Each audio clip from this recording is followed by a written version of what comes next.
Welcome to Cook It Up Yum! We have this plain old box of matzoh. What are we going to do with it?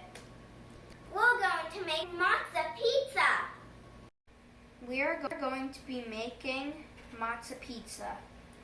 The first step is to take a piece of matzah and put marinara sauce on the matzah.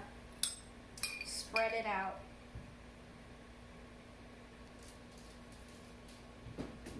Next, sprinkle a little bit of mozzarella cheese on the top.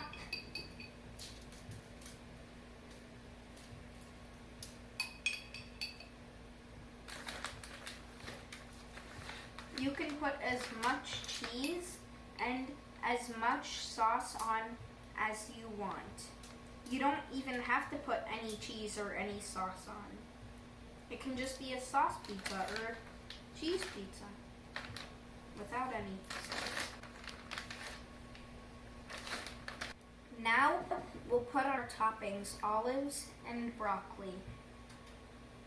You can choose your toppings that you like.